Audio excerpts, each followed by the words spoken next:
இன்னைக்கு அந்த தூய்மை பணியாளர்கள் தன்னுடைய வயிற்றுப்பாட்டுக்காக கூலிக்காக போராடுறாங்க. பார்த்தாரா?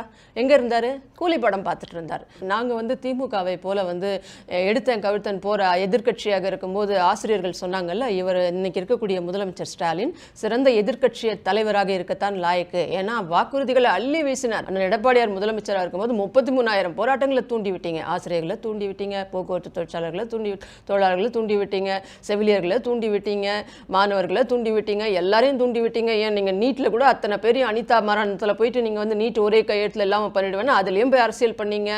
ஜெயராஜ் பெனிக்ஸுக்கு ஓடுனீங்க. தூத்துக்குடியில அத்தனை நாள் 100 நாட்கள் அமைதியா போயிட்டு இருந்த போராட்டத்தை அதையும் போய் தூண்டி விட்டீங்க. அப்ப அவர் சிறந்த எதிர்க்கட்சி தலைவர்ங்கிற ஒத்துக்கிறீங்க நீங்க?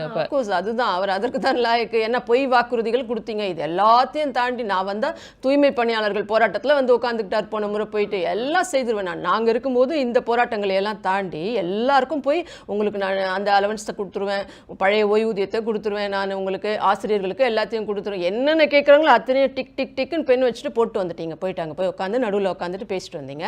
ரீசெண்டாக தூய்மை பணியாளர்கள் விவகாரங்கள் கார்பரேஷன் கிட்ட போய் எங்கள் ஆட்சியில் இருந்தப்போ அப்போ இந்த விவகாரம் கோர்ட்டில் இருந்தால் கூட உடனடியாக இதை பரிசீலித்து இவர்களை நீங்கள் பணி நிரந்தரம் செய்ய வேண்டும்னு பேசுனீங்க. எதேச்சதிகாரமாக தான் தோன்றித்தனமாக வாக்குறுதிகளை கொடுத்துட்டு பேசிட்டு வந்தீங்க.